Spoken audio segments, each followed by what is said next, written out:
السلام علیکم ورحمۃ اللہ وبرکاتہ۔ محترم سامعین، آج کا مسائل: قربانی کس پر واجب ہے؟ قربانی ہر مسلمان پر واجب ہے جو عاقل، بالغ اور مقیم ہو، اور اس کی ملکیت میں سارے 52 تولے چاندی یا اس کی قیمت کا مال ہو، اور اس کی ضرورت اصلیہ سے زائد ہو، اور یہ مال خاص سونا، چاندی یا اس کے زیورات ہو، یا مال تجارت ہو، یا ضرورت حاجت سے زائد گھریلو سامان ہو، یا رہائش کے مکان سے زائد مکانات اور جائیدادیں وغیرہ ہو۔ قربانی کے لیے اس مال پر سال بھر کا گزرنا بھی شرط نہیں ہے، اور نہ اس کا تجارتی ہونا شرط ہے۔ اگر کوئی شخص قربانی کے 3 دنوں میں سے آخری دن بھی کسی صورت سے مال کا مالک ہو جائے تو اس پر بھی قربانی واجب ہے، لیکن بچہ اور مجنون یعنی پاگل کی ملکیت میں اگر اتنا مال ہو تو بھی ان دونوں پر یا ان کی طرف سے ان کے ولی پر قربانی واجب نہیں ہے۔ اگر کوئی شخص شرعی قاعدہ کے مطابق مسافر ہو، یعنی قربانی کے دنوں میں اپنے وطن سے 48 میل یا اس سے زائد کی دوری میں گزریں تو اس پر قربانی واجب نہیں۔ اگر قربانی کے دنوں میں یعنی 11، 12ویں ذی الحجہ کو سورج غروب ہونے سے پہلے اپنے گھر آ گیا اور وہ صاحب حیثیت لوگوں میں سے ہے تو اس پر قربانی واجب ہوگی۔ اور اگر کوئی شخص ایسا ہے جو صاحب حیثیت نہیں، یعنی مذکورہ بالا نصاب نہیں ہے، تو شرعاً اس پر قربانی واجب نہیں۔ لیکن اگر اس نے قربانی کے دنوں میں قربانی کی نیت سے کوئی جانور خرید لیا، اسی جانور کی قربانی اس پر واجب ہو جاتی ہے،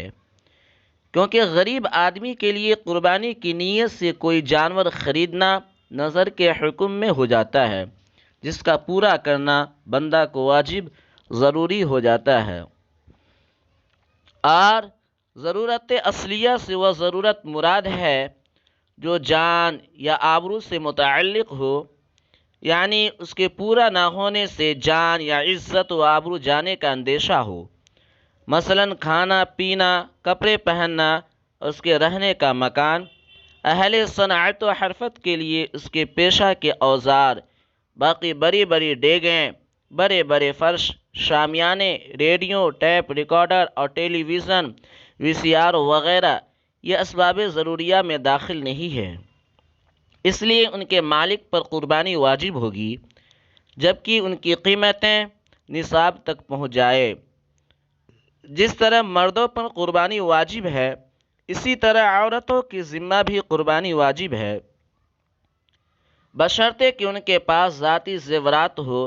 یا اتنا مال یا جائیداد ہو جو نصاب کے برابر ہو۔ قربانی صرف اپنی طرف سے واجب ہے، اولاد کی طرف سے واجب نہیں، کسی اور عزیز و اقارب کی طرف سے بھی واجب نہیں۔ مثلا کسی کے 10 اولاد ہیں اور سب ایک ساتھ رہتے ہیں،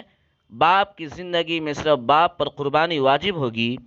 یعنی اپنے نام سے وہ قربانی کرے، اور اگر بیوی صاحب حیثیت ہے تو اس کو بھی اپنی طرف سے قربانی کرنا واجب ہے۔ شوہر کی قربانی بیوی کی طرف سے یا بیوی کی قربانی شوہر کی طرف سے کافی نہیں ہوگی، ہر ایک کو علیحدہ علیحدہ قربانی کرنا ضروری ہے۔ بعض لوگ ایسا کرتے ہیں کہ کسی سال اپنے نام سے قربانی کر لیتے ہیں اور کسی سال اپنی بیوی کی طرف سے، یعنی ہر سال نام بدلتے رہتے ہیں، یہ جائز نہیں۔ اگر صاحب نصاب ہے تو اس کو اپنی طرف سے قربانی کرنا ضروری ہے، اگر اپنے نام سے نہیں کی، کسی دوسرے کے نام سے کی تو اس کے ذمہ واجب باقی رہ جائے گا، دوسروں کے نام سے کرنے میں خود اس کا واجب ادا نہ ہوگا۔ اگر باپ کی وفات ہو چکی اور اولاد ایک ساتھ رہ کر کاروبار کرتی ہے تو اگر ان کا مالک مشترکہ یا جائیداد تقسیم کرنے کے بعد ہر ایک صاحب نصاب ہو جاتا ہے تو ہر ایک بالغ اولاد کو اپنے نام سے قربانی کرنا ضروری ہے۔ اگر کسی ایک بھائی کی طرف سے قربانی کی تو بقیہ بھائیوں کے ذمہ وجوب باقی رہ جائے گا۔ اگر ماں باپ پر قربانی واجب تھی اور وہ نہ کر سکے تو انہیں وصیت کرنا ضروری ہے۔ اگر وصیت کر کے انتقال کیا تو ان کے طرف سے ان کے مال میں سے قربانی کرنا ضروری ہے، اور اگر وصیت نہیں کی ہے تو ان کی طرف سے واجب نہیں۔ اگر کوئی شخص ان کی طرف سے قربانی کر دے تو یہ قربانی نفل ہوگی، اس کا واجب ساقط نہ ہوگا، صرف اس نفل قربانی کا ثواب ان کو پہنچ سکتا ہے۔ اللہ رب العزت ہم لوگ کہنے سننے سے زیادہ عمل کرنے کی توفیق عطا فرمائیں۔ السلام علیکم ورحمۃ اللہ وبرکاتہ۔